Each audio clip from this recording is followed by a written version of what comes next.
Hello guys, আসসালামু আলাইকুম। কি অবস্থা সবার? আশা করি সকলেই ভালো আছেন। আমার নিউ ব্লগে আপনাদের সবাইকে স্বাগতম। তো শুরু করে নিউ ব্লগ। আমরা বন্ধুরা সবাই মিলে আস্তে আস্তে বেরিয়ে পড়লাম ইফতার কেনার উদ্দেশ্যে। মৌলভীবাজারে আসার পরে ইফতার কেনার শেষে ফ্রেন্ড একটির দোকানে কিছু সময় আড্ডা মেরে আমরা আস্তে আস্তে বেরিয়ে পড়লাম খোলা মাঠে ইফতার করার জন্য। আমরা খোলা মাঠে কোথায় ইফতার করব সেটা বুঝে উঠতেছি না। তারপরে একটি জায়গা আমাদের মনে পড়লো, আমাদের বিখ্যাত সেই ট্যাংরা বাজারের কাছেই আছে মাতিউরা চা বাগান। কেউ আর কোনো কথা না বলে আস্তে আস্তে আমরা মাতিউরা চা বাগানের দিকে রওনা দিলাম।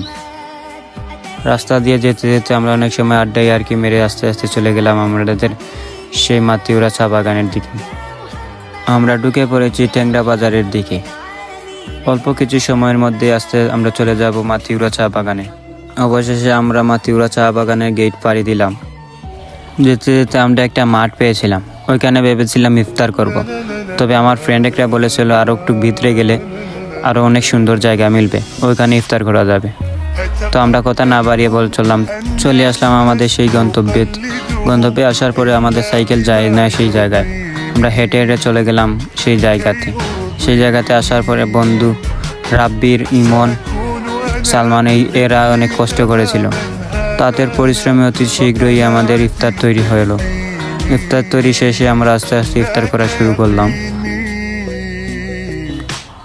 আলহামদুলিল্লাহ, আমাদের ইফতার অনেক সুন্দরভাবে হয়েছে।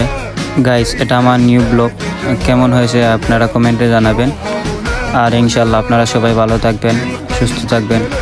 দেখা হবে নেক্সট কোনো ভিডিওতে ইনশাল্লাহ। আল্লাহ হাফেজ।